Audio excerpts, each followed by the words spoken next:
Incharge of blame department అన్నది చదువుతున్నాను. ఇది రుస్తుం ఫలహాతి గారు రాశారు.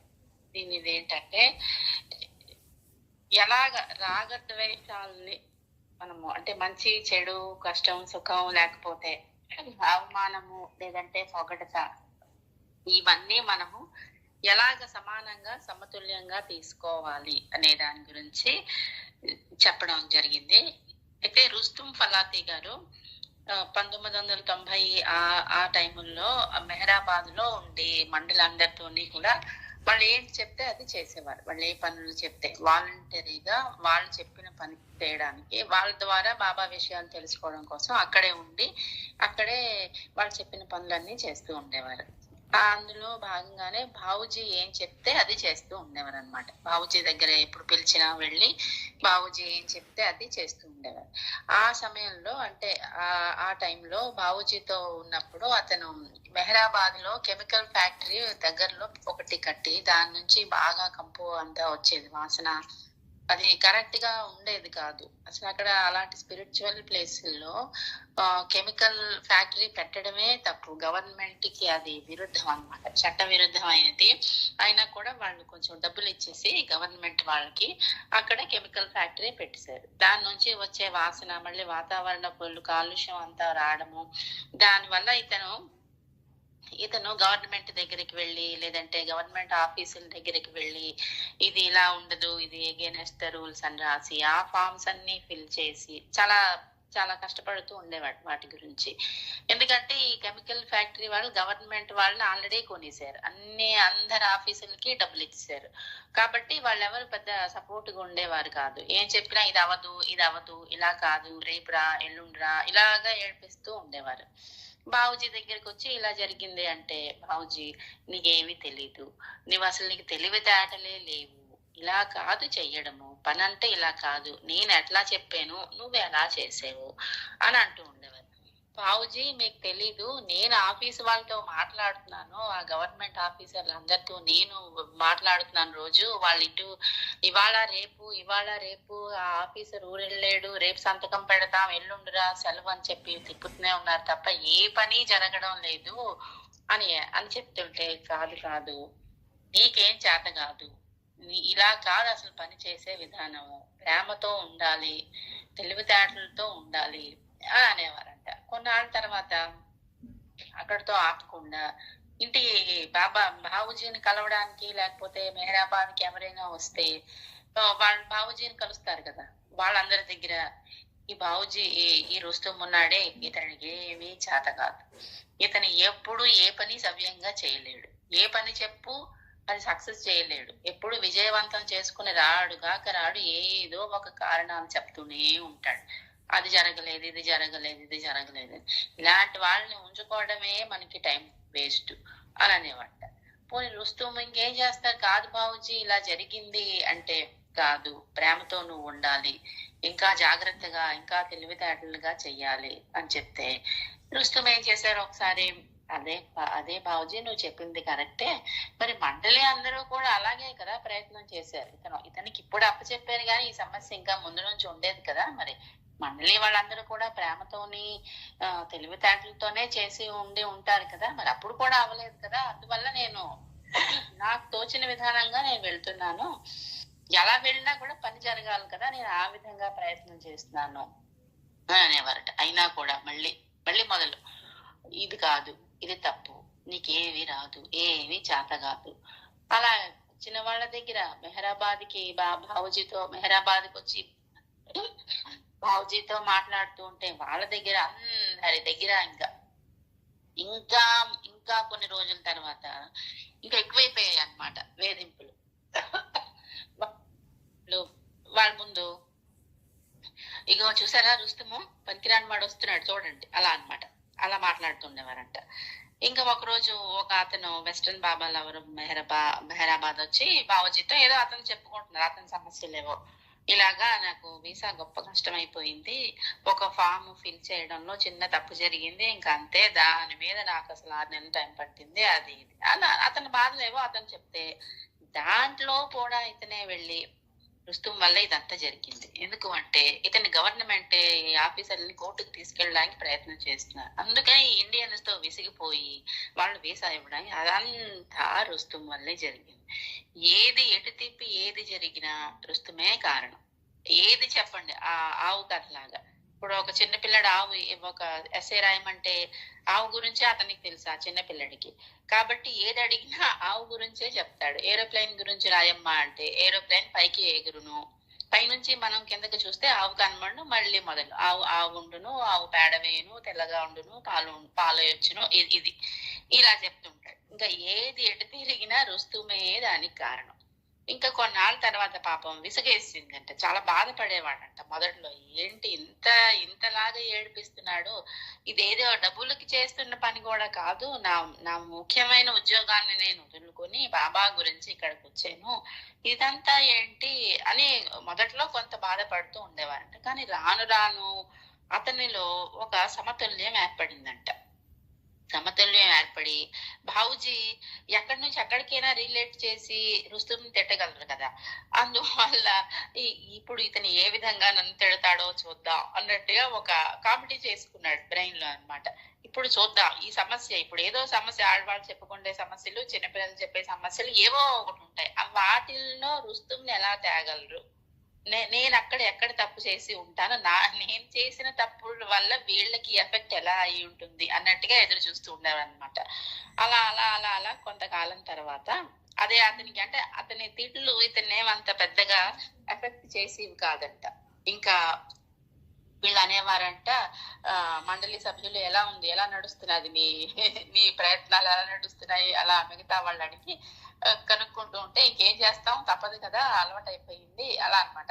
అది అతను అంత బాధగా తీసుకుండేవారు కాదంట. అతని మాటలు బాగానే తీసుకుండేవారంట. ఇంకొన్నాళ్ళ తర్వాత బాబుజీకి కొంచెం దగ్గరగా వెళ్తున్న కొద్దీ అతని మనసులో ఉన్నటువంటి అసలు సంగతి అర్థమైందనమాట. అతనికి చాలా ప్రేమ ఉంది, ఇవి ఊరికినే పైన నీటి పైన వచ్చే బుడగలు లాంటివి, కానీ ఇదేదో నా మీద గొప్ప కోపంతో అంటున్న మాటలు కావు అని అతనికి అర్థం అవుతుంది అనమాట. మండలి సభ్యులందరూ కూడా నక్షల్ లాంటి వారు అని బాబుజీ ఒకరోజు ఇతని పక్కన కూర్చుంటే చెప్పారంట. మన మండలి సభ్యులందరూ కూడా కొబ్బరికాయ లాంటి వాళ్ళు, బయటికి హార్డ్ గా ఉంటారు, ఎంత గట్టిగా కొడితే గాని వాళ్ళ అది కొబ్బరికాయ తెరుచుకోబడదు, అదే పగలదు, దాని లోపల కొబ్బరి ఎంత స్వీట్ గా, నీళ్లు ఎంత బాగా ఉంటాయి, అలా ఉంటుంది వీళ్ళతో పనిచేసే విధానము అని అంటారంట. ఇతనికి కూడా అర్థం అవుతుంది అనమాట. రాను రాను ఇతనిలో ప్రేమే కనిపిస్తుంది తప్ప ఇతన్ని ఏదో అందులో రుస్తువుని తెచ్చి ఏదో అనాలి అని కాదు, ఇదంతా ఒక పనికి ఒక ఉద్దేశంతోనే చేస్తున్నారు అన్నట్టుగా అతనికి అర్థం అవుతుంది. ఎంతో నొప్పులు ఎన్నో లైక్ పెద్ద అతను అయిపోవడం వల్ల ఎక్కడ పెడితే అక్కడ నొప్పి, నడవలేరు, అన్నీ ఉండేవి ఇలాంటి సమస్యలు. కానీ ఎవరైనా బాబా ప్రేమికులు వచ్చి ఏదైనా చెప్తే అన్నీ పక్కన పెట్టేసి వాళ్ళకి ఎంతో చక్కగా వినేవారంట. వాళ్ళు చెప్పినవన్నీ, ఆ పనులన్నీ, అంటే వాళ్ళకి సలహాలు ఇవ్వడం గాని, అంతా శరీరం సహకరించకపోయినా కూడా వాళ్ళు బాబా ప్రేమికులు నాతో మాట్లాడడానికి వచ్చారు అన్నట్టుగా చాలా బాధపడుతున్నా కూడా అన్ని చెప్తూ ఉండేవారంట. అంటే లోపల మంచి ప్రేమ ఉన్నది అని అతనికి అర్థం అవుతుందన్నమాట. ఇతనే కాదు, మండలి సభ్యులందరూ కూడా అంతే. కొంచెం బయటికి కఠినంగా కనిపించిన అంటే అతనితోటి వాళ్ళ హృదయంలో మాత్రం పూర్తిగా బాబావే నిండి ఉన్నారు అనే విషయం కొన్నాళ్ళకి అర్థం అవుతుంది. అయితే ఇంకొక రోజు ఏం చేస్తారు, ఇంకా ఇంకొన్నాళ్ళ తర్వాత, ఇదంతా కూడా 3 సంవత్సరాలు ఇలా జరిగింది. అంటే ఇంకా ఎక్కువ జరిగింది ఈ కథలో. అయితే 3 సంవత్సరాల వరకు ఇలా జరిగింది, ఇంత బాధ పెట్టారు నన్ను అని అందరికీ చెప్తూ కూడా ఉండేవారంట. అయితే ఒకరోజు కొంచెం అంటే బాబుజీ గారికి కోపంగా ఉన్నప్పుడు కొంచెం పరిస్థితులు, వాతావరణాన్ని ఇతను సవ్యంగా చేసేవారనమాట. కామెడీ ఏదో కొంచెం జోకేసి ఏదో సరదాగా మాట్లాడి ఆ వాతావరణాన్ని చల్లగా చేసేవారంట. ఒకరోజు ఏం జరిగింది, అతను ఏదో చెప్తున్నారు, బాబుజీ ఏదో చెప్తూ ఉన్నారు, ఇతను పక్కన కూర్చుంటారంట. కూర్చున్నప్పుడు ఏమి రుస్తుం ఏమన్నారు, అదే ఆ రోజు అతను ఏదో చెప్పవలసింది ఏదో చెప్తూ ఉన్నారు. అప్పుడు రుస్తుం వింటూ ఉంటాడు. అలాగా విని రుస్తుం నువ్వు ఒక విషయం గ్రహించేవా, సారీ బాబుజీ నువ్వు ఒక విషయం గ్రహించేవా అని అంటారు. ఏంటి ఏంటి ఏంటి నాకు అర్థం అవ్వలేదు, నువ్వు ఏంటంటున్నావు అసలు అంటారట. అంటే లాతూర్లోని పెద్ద భూకంపం జరిగింది, చాలా మంది చనిపోయారు, చాలా బిల్డింగ్లు అంతా పడిపోయి ఎంతో మంది పాపం అంగవికలంగులు అయిపోయారు, కాళ్ళు విరిగిన వాళ్ళు, చేతులు విరిగి ఎంతో పెద్ద నష్టం జరిగింది అని అంటారు. అలాగా, అయితే అందులోని నువ్వు నన్ను పెట్టలేదు, నేనేదో తప్పు చేయడం వల్లే వాళ్ళకి అలా జరిగింది అని నువ్వు అనలేదు, నువ్వు నన్ను ఈసారి ఫస్ట్ టైం నా జీవితంలో నువ్వు అసలు నన్ను ఏమీ అనలేదు, అంత పెద్ద తప్పు జరిగినా కూడా నువ్వు నన్ను అసలు ఏమీ అనలేదు అని అంటే బాబుజీ చాలా గట్టిగా నవ్వేస్తారంట. ఎక్కడో లాతూరులో అయిన భూకంపానికి ఇక్కడ ఉన్నటువంటి రుస్తుం ఎలాగా అవుతాడు, అయినా కూడా అతను అలా తిడుతూ ఉండేవారు అనమాట. ఎక్కడ ఏది జరిగినా రుస్తుం వల్లే జరిగింది, ఎందుకు అంటే ఇతను సరిగ్గా సమయానికి పని చేయడం లేదు, అతను చెప్పిన విధంగా చేయడం లేదు, ప్రేమతో చేయడం లేదు, తెలివితేటలతో చేయడం లేదు, కాబట్టే ఇతను ఇవేవి చేయకపోవడం వల్లే అక్కడెక్కడో ఏదో జరిగింది. అది ప్రతిదీ ఎవరికో పిల్లలు పోవట్లేదు. మధ్యలో అయితే ఇక్కడ మెహరాబాద్ లో ఉన్నటువంటి రుస్తుం సరిగ్గా ఈ కెమికల్ ఫ్యాక్టరీ పనులు చేయకపోవడం వల్ల దానికి ఏం రిలేషన్ తెలియదు, ఆ మగవాడికి ఎవరికో కొంచెం అప్సెట్ అయిపోయారనో ఏదో ఎలాగోలాగా రుస్తుముని పెట్టి తింటారు, ఇదే ఇతని టార్గెట్.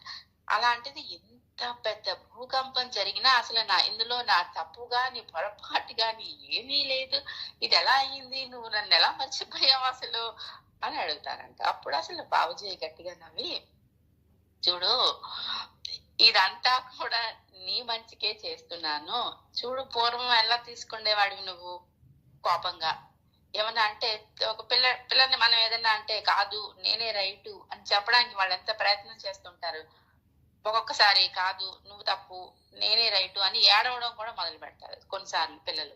అలాగా చంటి పిల్లడి లాగా అనమాట. ఒక తల్లి పిల్లడికి ఎలా చెప్తుంది, కాదమ్మా నీ తప్పు లేకపోవచ్చు, కానీ సమ్ టైమ్స్ ఒక్కొక్కసారి తెలియక అలా జరుగుతుంది అని ఓదార్చినట్టుగా. ఇప్పుడు చూడండి, పూర్వం తీసుకున్నంత గట్టిగా ఇప్పుడు నువ్వు నా యొక్క తిట్లని నా వేధింపులను తీసుకోవడం లేదు సరే కదా, దాన్ని ఎంజాయ్ చేస్తున్నావు, దాన్ని ఇష్టంగా తీసుకుంటున్నావు, ఏదేమన్నా కూడా చూడు నేను ఇందులో లేను అని సంతోషం పడ్డ, లేదంటే ఓ వావ్ ఇలా కూడా నన్ను తిట్టచ్చు అన్నమాట అన్నట్టుగా. ఇప్పుడు నీకేంటైంది, నీ ఆలోచనల్లో ఒక విధమైన సమతుల్యం ఏర్పడింది కదా. కాకుండా అసలు ఏంటి ఇలాగ బయటికి తిడుతున్న ఇతను మనసులో హృదయాంతరాళంలో ఇతని ఆలోచనలు ఏంటి, నువ్వు ఇంకా ముందుకెళ్ళావు, బయట తిట్లని ఆలోచించటం లేదు. ఎంత మంది ముందు అంత తిడుతూ ఉన్నప్పుడు అది సామాన్యం కాదు. సరిగ్గా అంటే కొత్తగా బాబా ప్రేమికులు వస్తారు, మెహరాబాద్ యాత్రికులు వస్తారు, ఎవరెవరో వస్తారు, వాళ్ళందరి ముందు చెడ్డవాడు ఏమీ రాదు చేత కాదని తింటే అది తీసుకోవడం అంత ఈజీ కాదు కదా. కానీ అవన్నీ తీసుకొని అంటే రాగద్వేషాలని, మంచిని చెడుని, అవమానాన్ని, బాధని, ఇష్టాన్ని, పొగడతని అన్నిటినీ కూడా సమానంగా తీసుకోగలిగినటువంటి ఆలోచన విధానం కలిగి ఉన్నావు అని చెప్తారు. అప్పుడు అంటాడు బాబుజీ నీకు ఒక విషయం తెలుసా అంటారు. ఏంటమ్మా అది అంటే, నేను నా గోడ మీద అంటే ఇంట్లో డోరు తలుపేసుకుంటారు కదా, ఆ తలుపు మీద ఒక బోర్డు పెట్టుకున్నాను అని అంటారు. ఏమిటా బోర్డు అంటే, I'm responsible whatever happen around me, I am the only one who is responsible for that అని పెట్టుకున్నాను. అంటే నేనే బాధ్యుడిని, ఈ చుట్టుపక్కల ఏ తప్పు గాని ఏ పొరపాటు గాని జరిగినా అన్నిటికీ నేనే బాధ్యుడిని, ఆ తప్పులకి నేనే బాధ్యత వహిస్తున్నాను అని రాసిస్తారనమాట. అనగానే అసలు బాబుజీ చాలా గట్టిగా నవ్వుతారంట. రోజు ఉదయం లేచి ఆ బోర్డు ఒకసారి చదువుకుని నేను నీ దగ్గరకు వస్తున్నాను అని చెప్తారంట. అంటే ఇంకా అసలు బాబుజీ గట్టిగా నవ్వి, ఒక చిన్నపిల్లడు ఎంత గట్టిగా నవ్వుతాడో అంత గట్టిగా నవ్వాడంట. అంటే ఇతన్ని ఎంత ఇదే ట్రైనింగ్ అంటే, ప్రతిరోజు అతను ప్రతి విషయాన్ని సరిగ్గా అంటే సమతుల్యంగా తీసుకుండేటువంటి గుణాన్ని అతనికి అలవాటు చేసుకుండేలాగా చేశారు. ఇదంతా బాబా ద్వారానే జరిగింది, ఇలాగే బాబా మమ్మల్ని కూడా ట్రైన్ చేస్తూ ఉండేవారు అని చెప్పారంట. జై బాబా అండి. ఇంకొక 5-10 నిమిషాలు ఉన్నట్టుంది కదా.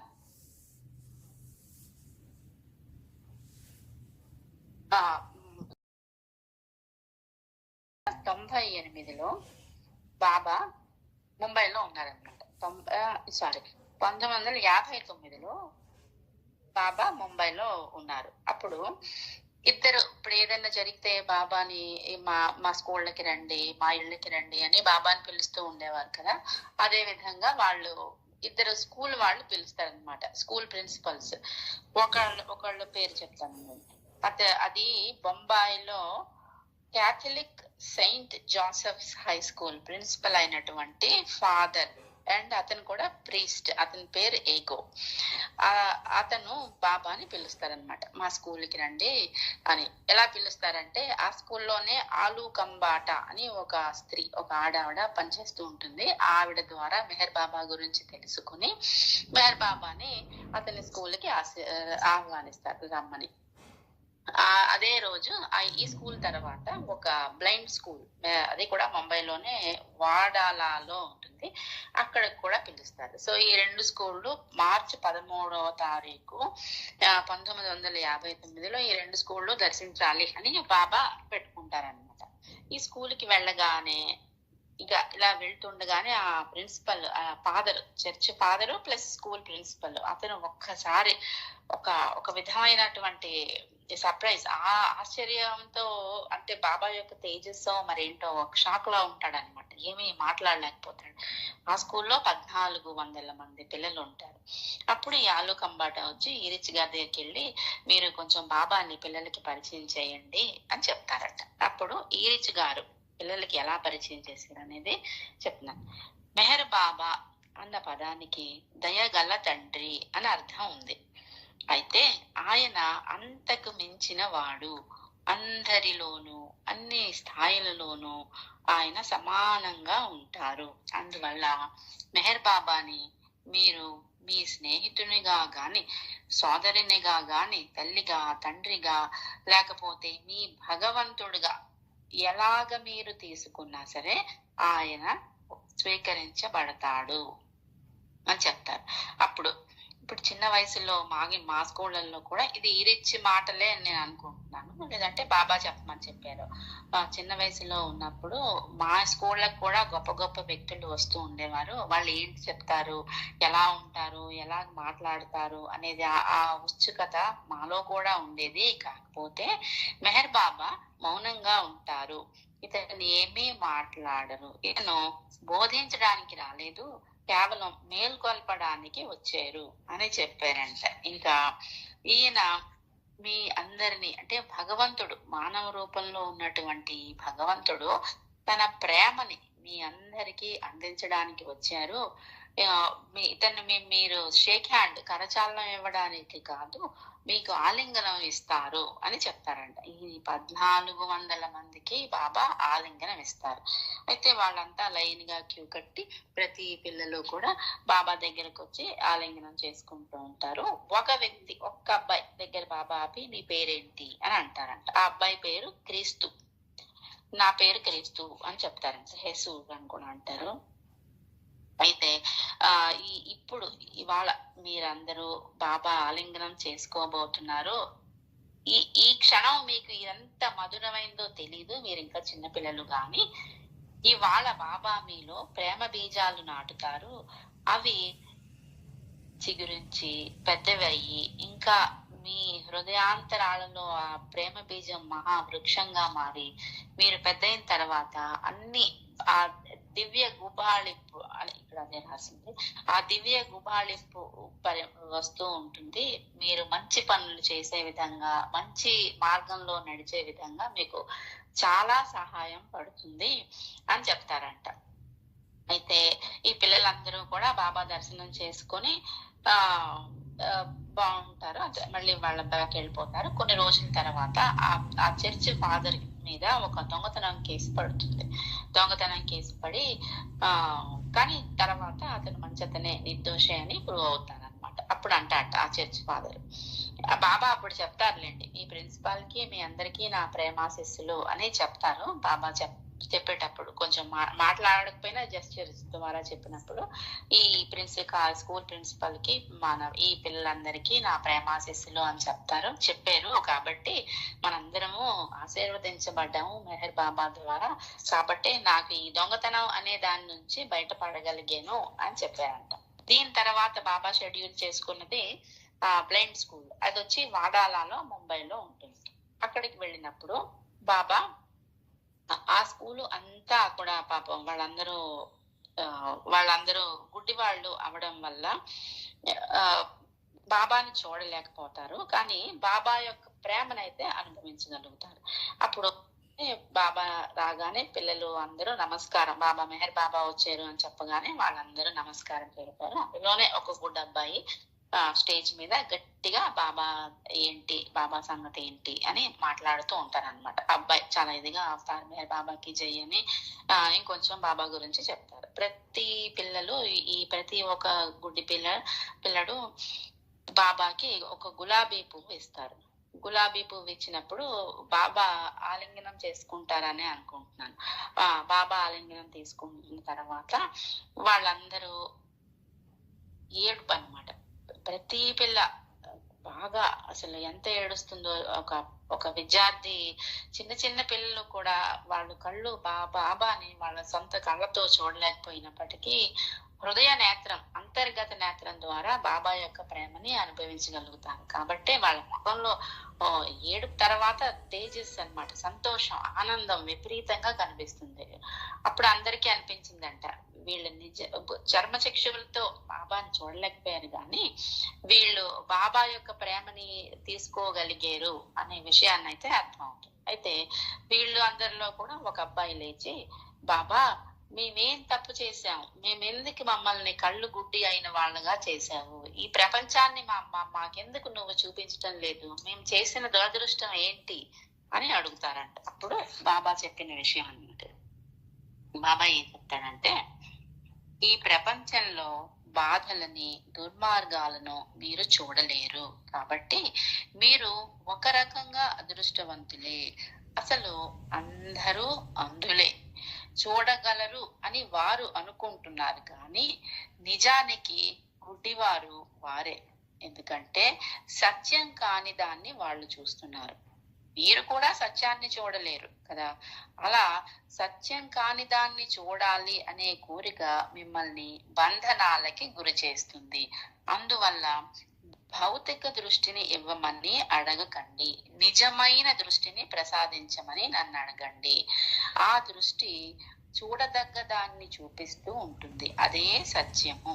అది ఇప్పుడు నిజంగా మనం ఉన్నప్పుడు ఏంటవుతుంది, ప్రపంచంలో ఉన్న అందాలను చూసి ఇదే నిజము, ఇదే సత్యము అని మనం అనుకుంటాం. కానీ సత్యం అనేది ఇది కాదు, నా యొక్క ప్రేమ నిజమైన సత్యము.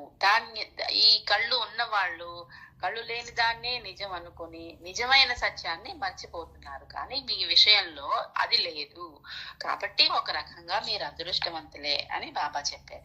ఎల్లవేళలా నా నామాన్ని జపించండి, నిరంతరం నన్నే ధ్యానించండి, మీకందరికీ నా ప్రేమాశీస్సులు అని బాబా చెప్తారన్నమాట. అని బాబా వాళ్ళకి సత్యం గురించి చెప్పడం జరుగుతుంది. అవతార్ మెహర్ బాబా కీ జై. అసలు నాకు టైం లేదు.